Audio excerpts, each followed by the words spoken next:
whoa, yo. Yeah. Cool now.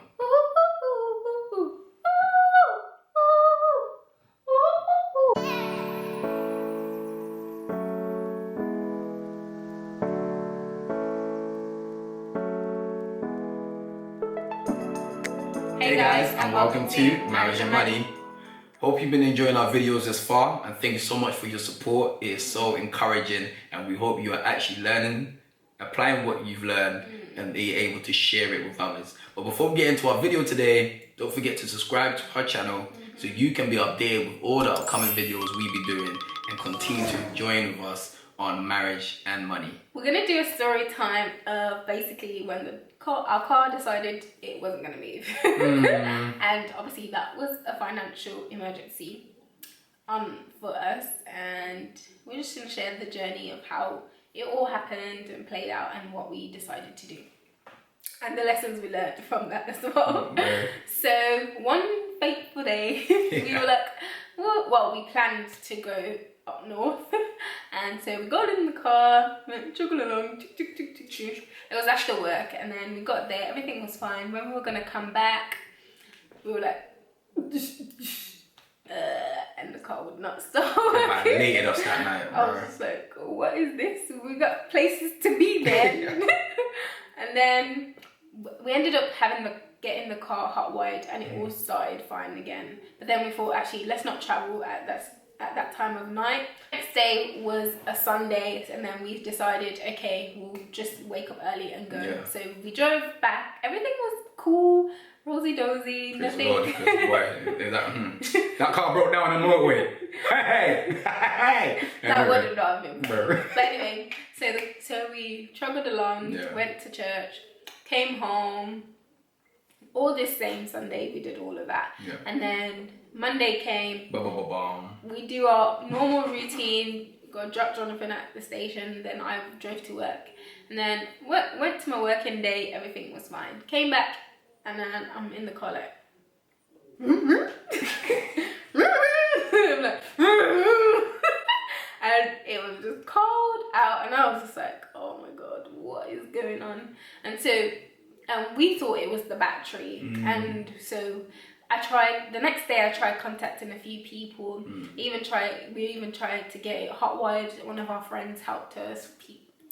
Real friends. Trust me, bro. Real friends will help you even times of madness and problems and emergencies. So yeah, we love you. You know who you are, man. And so yeah, all of that did not work, and we didn't have breakdown cover. So learn from us. Yeah. Get breakdown cover. It's a must. Yeah.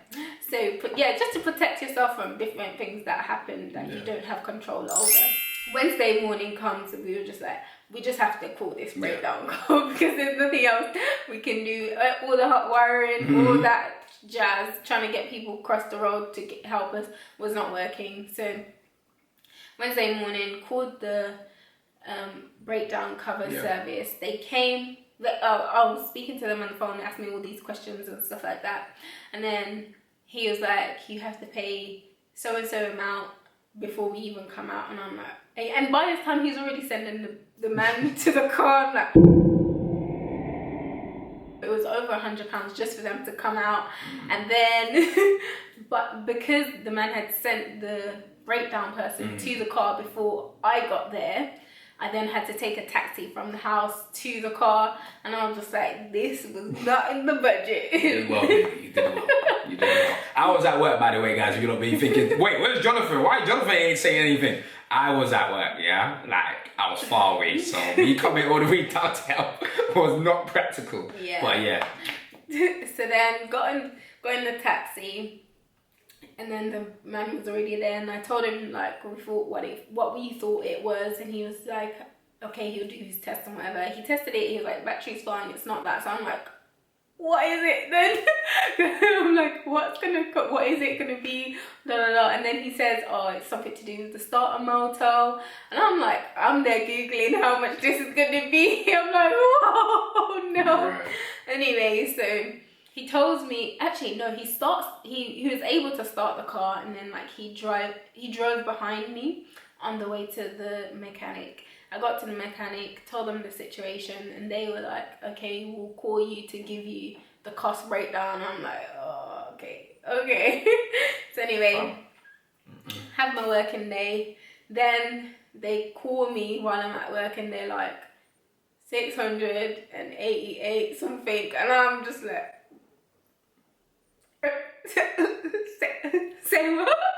You want to say that again? You want to recalculate that? You know. And anyway, so they actually sent pictures of everything and the issues that were wrong with it. They were legit, can't lie. Yeah, it was cool. It was good, yeah. And then not only that, after that happened, I then have to get a bus after work to go and pick up the car, because I was like to jump in. There's no point you coming all the way and doing it. It just makes sense because I'm closer to go. And then obviously, actually no, I had to get a bus. Sorry. Yeah, I just had to get a bus, and then I got there, had to transfer that money, and I was just like, why? So we just wanted to share this story to show the importance of an emergency fund. So from that day, we were like, no, we need to put this emergency fund in place to learn our lesson and not even try and mess with life, because life will sometimes just go pew in the face when you're not expecting it. So we'll just explain what an emergency fund and the purposes of emergency fund. Now, an emergency fund is basically a cash reserve for any unexpected or unplanned circumstances to cover.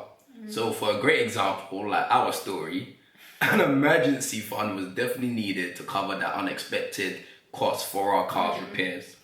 Some may say, well, you could have saved up for car's repairs, which is true. But in life, there's so many things that can happen that we do not expect. As you can see, this year, the pandemic, no one didn't expect this in 2018. No one didn't think of it in 2019. Everybody was saying 2020 is my year. Now we can see what 2020 really had in store for us. So, you know, we always have to plan and be prepared for the unexpected. So that's the benefit of having an emergency fund in place.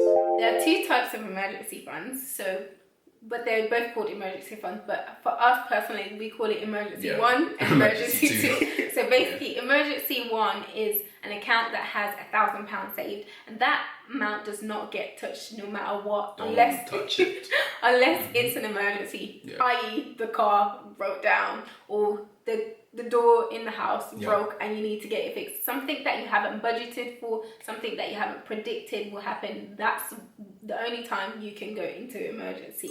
With emergency fund 2, this is your cash reserve, which covers 3 to 6 months of your expenses. Let's say, for example, your monthly expense is about £1,000, not bad. So in your emergency fund 2, it would have about £3,000 to £6,000, which will cover your 3 to 6 months. And this will be very helpful if you have a cut in your income, or you may fall sick, or you might have lost your job, unfortunately. But you wouldn't need to worry or have any financial strain because you have that emergency fund 2 in place. You wouldn't need to worry about covering your expenses in that period. Considering one of the benefits of having an emergency fund is that you can prepare for the rainy days. So, with the rainy days, we all can say it has at least rained once in our lives. So since it has rained once in our lives, we can have a financial rainy day in our life. And that's where the emergency fund comes helpful. So you don't need to be scrambling money from different savings accounts, which you had different purposes from. You can go to one account, which is the emergency fund that you have to prepare and to cover any rainy day expenses. So when that financial rainy day comes, you can pull out your umbrella and keep dry and enjoy that month with no expenses to worry about. Yes, and in addition to that, it also means that your income will not be affected. Yeah. If you've already done a budget and if you've already set money aside and then an emergency comes and you have to re-scramble and rejig everything, it's so annoying and you don't need that pressure. Once that emergency fund is in place, you can quickly access that and not have to disrupt your monthly budget and expenses that you've already predicted will happen. So that's another benefit. And also on top of that, you wouldn't have the tendency, well hopefully you don't, but it will encourage you to not borrow any money. Yes. Because set yourself up good. That's it. Because we're borrowing money, comes interest, and we don't want that. We want to reduce our debts, pay that off, and when having an emergency fund in place, you wouldn't need to have to go, or not even have to go, you wouldn't need to choose to go to find money elsewhere, knowing that, oh flip, I gotta pay this back. Yeah. However, though, having that money can be a temptation. Oh, yeah. Seeing the money there is something that you would have to have a lot of self-control to be like, nope, that money is not for that. So that's a disadvantage of obviously having this sums of money in your account and you can see regularly. Another potential drawback is that you may be thinking, Jonathan, Deborah, like, I hear all this good stuff, but it's so long. You're right. You're definitely right. And in life, we're all at different places. It might take a long time for you to get there. Or for some, it might take a short time. But don't be discouraged. Remember, have the end goal in mind. Yes. Have that end goal of £1,000 in your emergency one in mind. Have that end goal in mind for your emergency two, that you will have more than £3,000. And if you don't have that right now, think about having it. Why can't you have that soon? Why don't you think you can get that? Or even both of you as a couple, you can get that as soon as possible if you put your heads together, stick to the plan, and encourage each other along the way. Yeah, very true. Come on guys, we believe in you. You can do it. Don't give up. Start today if you can, and continue ahead towards that financial goal, because you will not regret having those emergency funds in place when the rainy days come. Yes, and the final disadvantage is the delay of gratification. Oh, yeah. Keeping that goal in mind, sometimes you're going to have to delay something. Doesn't mean that you'll never get it. It just means that at this time, this is the goal, this is what we're working at, and this other things can wait till later on. So that's it guys for today. We really hope that you have enjoyed this video. We hope that it's been helpful, something that you can, practical tips that you can implement, and as you have a guide as well, you can tick them off as you go along, saying, okay, I've got my emergency one now, now I've got my emergency two. And don't be discouraged if you're seeing other people living life and you're there like, no, emergency two is not, it's okay, it's alright. We're all in the same situation. You are wealth builders, and you are gonna see your wealth built up. So hang in there and enjoy the journey. We can't wait to hear your stories of how you've built up your emergency fund, 1 and 2, or even if it's just 1, at least you've achieved a financial goal that you probably haven't achieved before. Yes, so we hope to see you on the next video. Bye guys. See ya.